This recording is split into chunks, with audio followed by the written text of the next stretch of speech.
Assalamu alaikum everyone, welcome back to Alima's mini vlogs. So அன்றைக்கி உங்ககிட்ட Friday ஸ்பெஷலில் ghee rice with mutton கறின்னு சொல்லியிருந்தேன். ஆல்ரெடி நான் கீ ரைஸ் ஷேர் பண்ணிவிட்டேன். நீங்கள் பார்க்கலன்னா என்னோடய சேனலில் போய் பாருங்கள். இப்போ நான் மட்டன் கறி உங்ககிட்ட ரெசிபி ஷேர் பண்ணுறேன். ஸோ இது ஒரு ப்ரெஷர் குக்கரில் ஒரே போட்டில் செய்கிறது தான். ப்ரெஷர் குக்கர் எடுத்துக்கோங்க. அதில் வந்து தேங்காய் எண்ணெய், நல்லெண்ணெய், ரீஃபண்ட் ஆயில், கொஞ்சமாக கீ ஆட் பண்ணிவிட்டு, கருவேப்பிலை, பச்சை மிளகாய் ஆட் பண்ணிவிட்டு, சாப் பண்ணி வச்சுருக்கிற ஒரு 3 வெங்காயம், மீடியம் சைஸ் வெங்காயம் ஆட் பண்ணிக்கோங்க. அதில் கல்லுப்பு சேர்த்து இதை நல்லா வந்து சாட்டே பண்ணிக்கோங்க. இது நல்லா கொஞ்சம் மசிய அளவுக்கு நம்ம மூடி போட்டு எடுத்துக்கலாம். ஸோ இன்னொரு சைட் பார்த்திங்கன்னா டொமேட்டோஸ் வந்து நான் எடுத்து சாப் பண்ணி வச்சுருக்கேன். ஸோ அதுக்கு முன்னாடி நம்ம வந்து கொஞ்சம் சாட்டே பண்ண இந்த வெங்காயத்தில் வந்து நம்ம ஜிஞ்சர் கார்லிக் பேஸ்ட் ஆட் பண்ணிவிட்டு அதையும் நல்லா சாட்டே பண்ணிக்கோங்க. கொஞ்சம் அடி பிடிக்காமல் பண்ணுங்கள், மீடியம் ஃப்ளேமில் வச்சு பண்ணுங்கள். இதில் வந்து நம்ம 1 ஸ்பூன் வந்து நம்ம சில்லி பவுடர் ஆட் பண்ணிவிட்டு ஒரு 1/2 டேபிள் ஸ்பூன் நம்ம வந்து காஷ்மீரி சில்லி ஆட் பண்ணுறோம். இது ஒரு கலருக்காக தான்.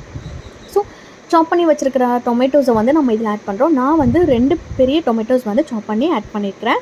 இதில் கொஞ்சமாக தண்ணி விட்டுட்டு நல்லா சாட்டே பண்ணிக்கோங்க, ஏன்னா அடி பிடிக்காமல் இருக்கணும். ஸோ இப்போ பார்த்திங்கன்னா ஒரு பச்சை மிளகாவை கிள்ளி போட்டுட்டு நான் இதை வந்து கொஞ்சம் மூடி போட்டு மசிய விட்டுறேன். இதில் வந்து நான் வாஷ் பண்ணி மட்டன் கறி எடுத்து வச்சுட்டேன். இது 1/2 kg மட்டன் கறி. ஸோ இதையும் இதில் ஆட் பண்ணிக்கிறேன். ஸோ இதை ஆட் பண்ணிவிட்டு இதை கொஞ்சம் நல்லா மிக்ஸ் பண்ணி விட்டுக்கோங்க. மிக்ஸ் பண்ணிவிட்டு இதை நல்லா குக் பண்ணிக்கலாம். இது வந்து ஒரு 5 விசில்ஸ் வர அளவுக்கு மீடியம் ஃப்ளேமில் குக் பண்ணிக்கோங்க.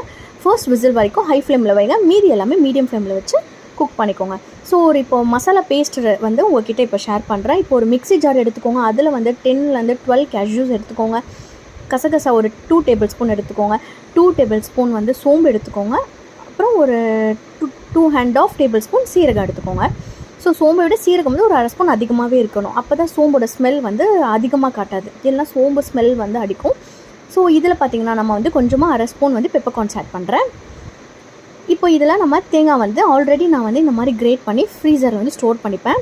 ஸோ இப்போ அதை வந்து ஈஸியாக இருக்குது எனக்கு ஆட் பண்ணுறதுக்கு. ஸோ அதையும் இதில் ஆட் பண்ணிவிட்டு கொஞ்சமாக வந்து ஒரு 1/4 டேபிள் ஸ்பூன் வந்து டர்மரிக் ஆட் பண்ணி இதை நல்ல ஃபைன் பேஸ்ட்டாக அரைச்சி எடுத்துக்கிட்டேன்.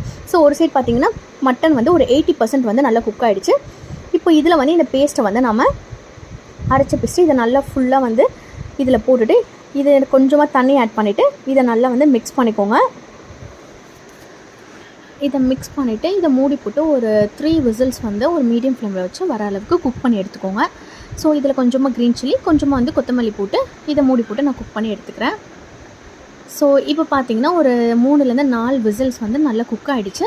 ஸோ இப்போ மட்டன் கறி எல்லாமே நல்லா வெந்திருக்கான்னு ஒரு வாட்டி நல்லா செக் பண்ணிக்கோங்க. ஸோ இன்னும் வேகலை அப்படின்னா கூட நீங்கள் இன்னொரு விசில் வச்சுக்கலாம். ஸோ என்னோடய மட்டன் கறி நல்லாவே வந்து குக் ஆகிருக்கு. ஸோ கையில் பிச்சா நம்மளுக்கு டக்குன்னு வர அளவுக்கு இருந்தாலே போதும், நல்லா குக் ஆகிடுச்சு. ஸோ அவ்வளோதாங்க நம்மளோட ஈஸியான மட்டன் கறி.